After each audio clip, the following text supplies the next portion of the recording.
Hey, this is Mel with the Bluegill Bug Shop, and I'm going to try to do a video here, we're going to be tying the pond dragonfly nymph, and I've got a finished product here in the vise, basically a typical looking dragonfly nymph with the big end,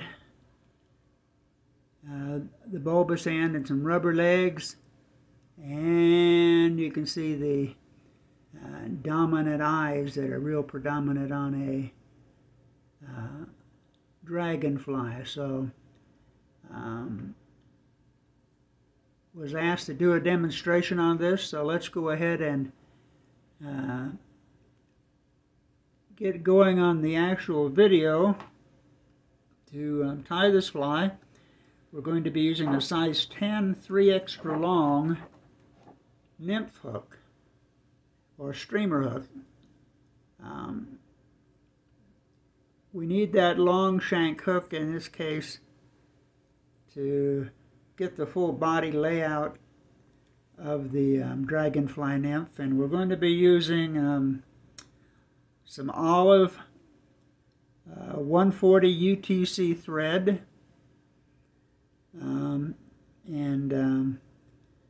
we're going to be using for the eyes some bronze colored bead chain in a size medium,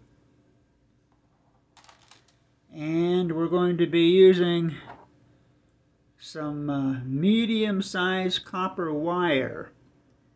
And we use quite a bit of this in building up the back end of the body. You could use lead wire. I don't use lead wire for all the reasons that people don't use lead wire, but I try to get as much weight I can with the copper wire.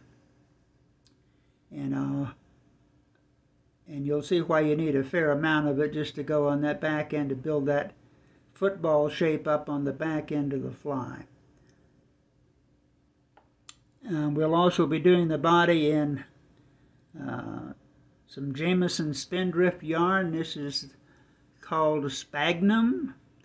It's kind of a olivish black in color, but just a good dark green flavor to it. And we'll be using some, let me get it out of the bag here, some barred grizzly rubber legs for our legs. So it's an easy pattern to tie, and we'll get started here. I've already got the hook in the vise, and we've positioned the thread just about 1/8 of an inch back or so from the eye of the hook, and I pre-cut a pair of eyes from my bead chain, and I'm just going to set them up on top of the hook at that tie-in point and get them started. And I'm figure eighting these for the most part.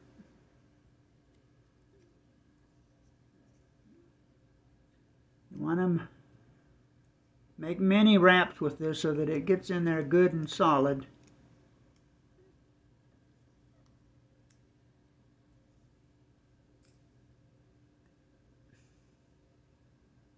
Kind of hard to tell on the video, but I am working the eyes in position with several figure 8 wraps over and under.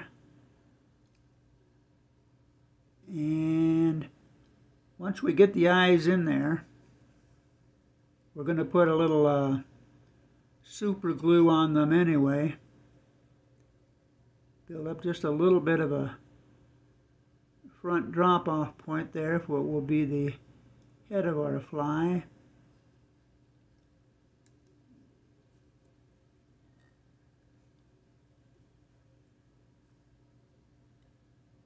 Okay, but go with that, and then I'm going to take some super glue, just to drop a I use crazy glue.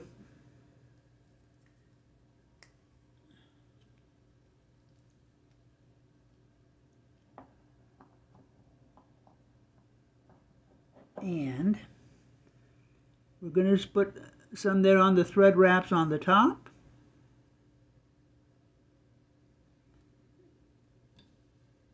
Turn it upside down and get some there on the bottom wraps too. And that, when it dries, it'll be in there good and solid for those eyes. And we're going to, when we bring the yarn up, eventually we're going to be overwrapping the eyes anyway. So they'll be in there securely. Okay, we're going to come right behind the eye with the thread. And I'm going to take my copper wire and I'm going to take quite a bit of it off here. I'd rather have too much than too little, I guess. And I'm going to cut my wire. And as you see, I have a fairly long strand of wire here, and this is going to be used to wrap the back or bulbous part of the Dragonfly Nymph body. To start this, I'm going to lay it right up behind the eye of the hook, or the bead chain eyes, and I'm just going to wrap down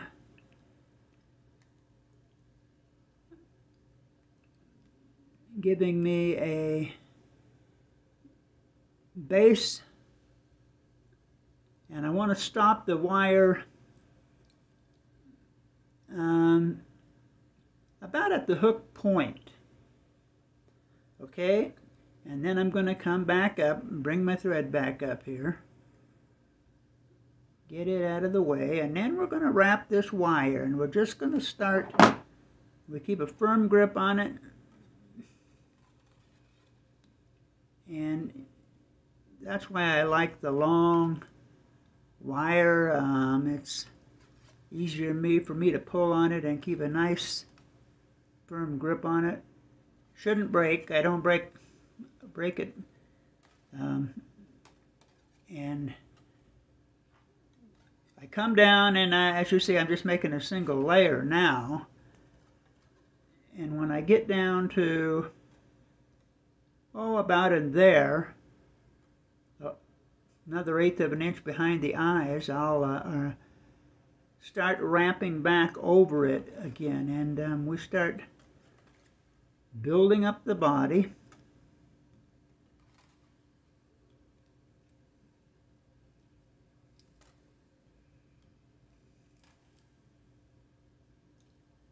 And then we go back and forth a few times, and you'll see as we do this that we're obviously putting not only a little weight to it, but we're building us for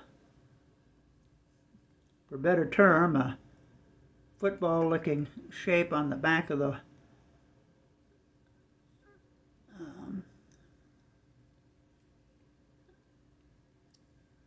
our pattern here.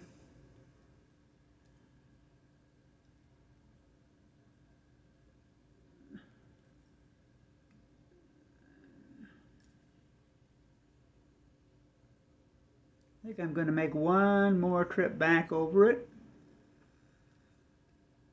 Just kind of spiraling it.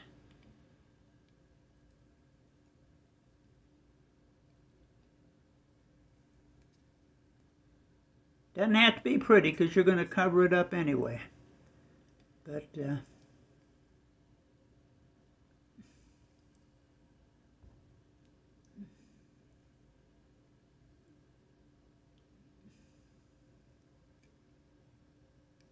whoop.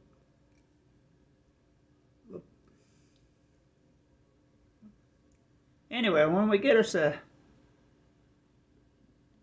odd looking shape on the back there, that we'll just go ahead and we'll come in and we'll either spiral the wire off or cut it, and I prefer to use the deep end of my scissor here to do my cutting. And then, in building this up, we're going to now come back over it with our thread. And all this is kind of giving us we're just positioning this ball looking shape here on the back. And then we're also going to come in and we're going to use some super glue on the wire just to help put it in place also. And like I say, this doesn't have to be a real pretty job on the wire. You just want to kind of get that build up and get it solidified.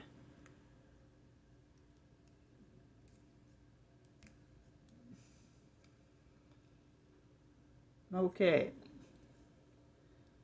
I'm going to move my thread up, and I'm going to bring it around and come a couple of wraps in front of the eyes for the moment, and take my super glue again.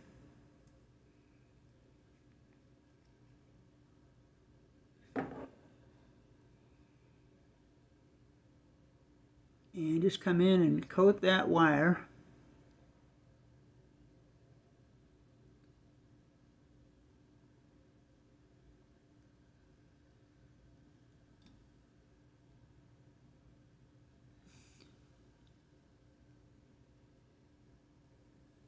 Okay.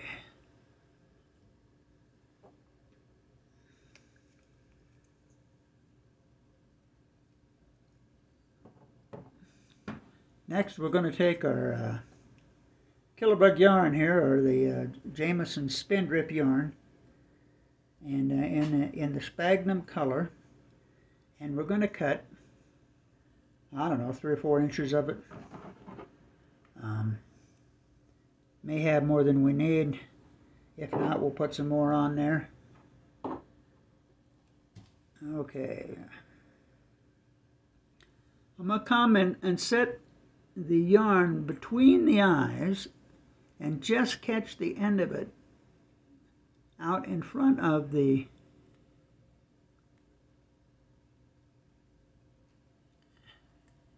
eye and tie it down. And it starts, as you can see, to build a, I hope you can see that, to get a little thread-based head going. Okay, and then I'm going to bring my, and I'm holding it in my left hand, holding it fairly tight, I'm going to bring the thread back around on the back side of the eye and start wrapping down the thread till we get back to where we would start normally to wrap our body, and then come back up, and I'm going to come around in front of the eye again. So now we're ready to start wrapping our yarn body. And in doing this, we just try to shape it and position it to come up over the wire, covering the wire as best we can. Sometimes it's a little difficult to get it all to just lay the way you need it to, but if you work with it a little bit, you can get it pretty well covered up.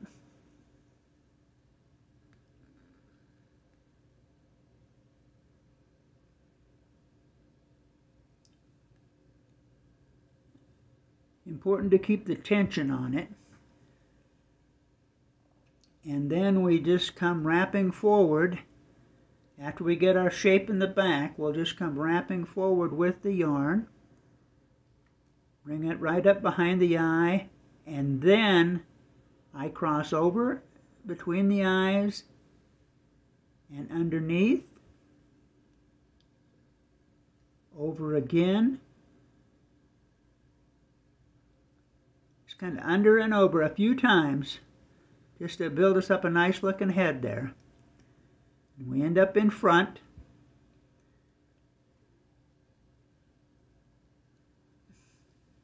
and tie the yarn off. 3 or 4 wraps there, and make sure we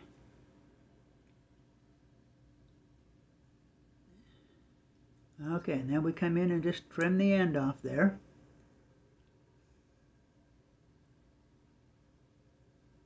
Okay, now we have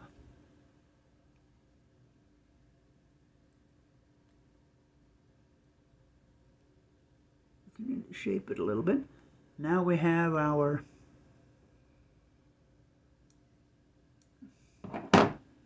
yarn in place.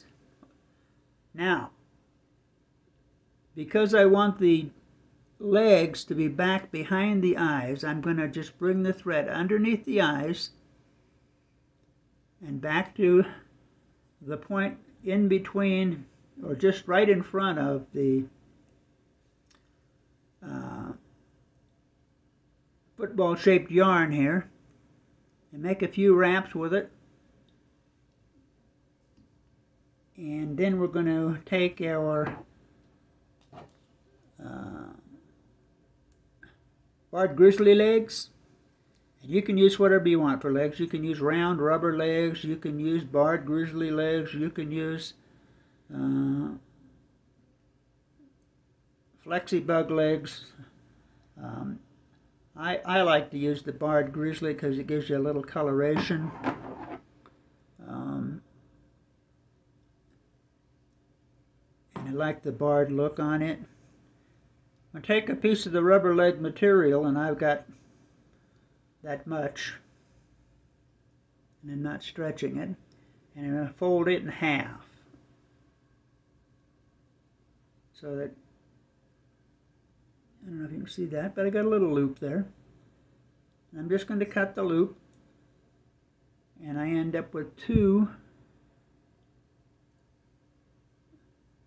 I don't know whether you can see that or not, but anyway, I end up with 2 pieces of material that I'm going to use for legs. I'm going to come on this side over here, and we will trim these legs to the size we want once we get them tied in place. So I'm just going to come in and do the far side first.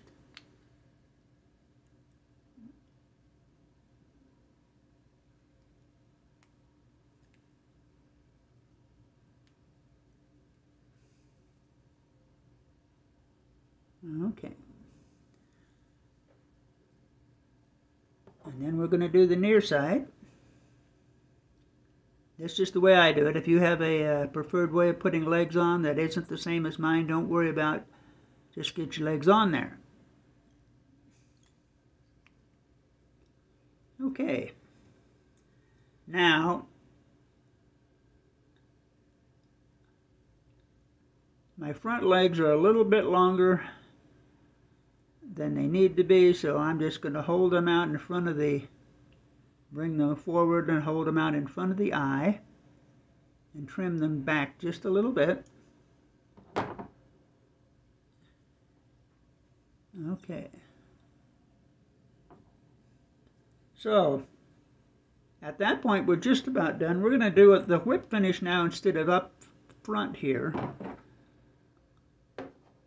On the eye of the hook, we're going to do our whip finish back here between the legs.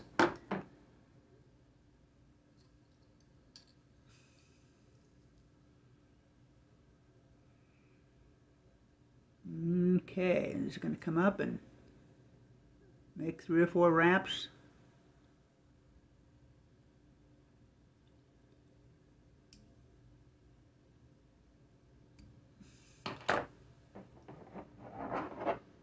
Carefully come in and trim it out of there and make sure you don't cut your legs, or you can hold the thread underneath, however you want to do it, as long as we don't cut the legs there. And we have a finished Dragonfly nymph. And so I guess the biggest concern, if there's any worry about tying the fly, is just getting your football shaped with copper wire there in the back. And again, some people use lead wire, some people, like I say, I prefer to use the copper wire. And then I'm going to come in here and I'm going to take super glue again, and I'm just going to dap it right down in there where I got the legs tied in on the back of the hook, and turn it over and do the same thing on the bottom.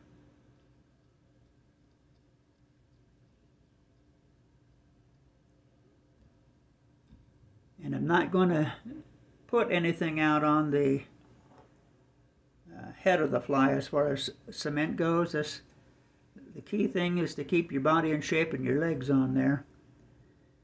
And see how it comes out. There's a kind of a side view of it, a little bit of the bottom view, and when you cover the fly here in the back with the yarn, I mean, if you can't get it just absolutely perfect and a little bit of that wire shows through, don't worry about it. I've tried enough of these over the years to know that, you know, the fish don't care. It's an impressionistic fly. It looks like a bug to eat, and resembles the dragonfly very well. And the dragonfly, again, I fished this with a slow sinking line or an intermediate line. You can also fish it with a floating line, but you want your dragonfly nymphs, you want to fish down, not near the surface. They're down, and they'll be moving around any structure, tree limbs, weeds, anything that they can swim to and cling on to. And the fish will feed in those areas. And when they're taking dragonflies, somebody asked me the other day about presentation. They don't sip these bugs in. So I don't use a strike indicator. They hit these bugs aggressively. You'll feel a definite pull on the line, and or maybe even harder than that. But they don't take them delicately, and they should be in a serious bluegill fly box for those times when the fish aren't on the surface and they're looking for underwater goodies. And remember that dragonflies, damselflies, scuds, other patterns are in the water in great numbers for subsurface fishing. So there again is the dragonfly nymph, the pond dragonfly nymph. I hope that the video turns out okay, and you all enjoyed it. We'll see you again next time. Thank you.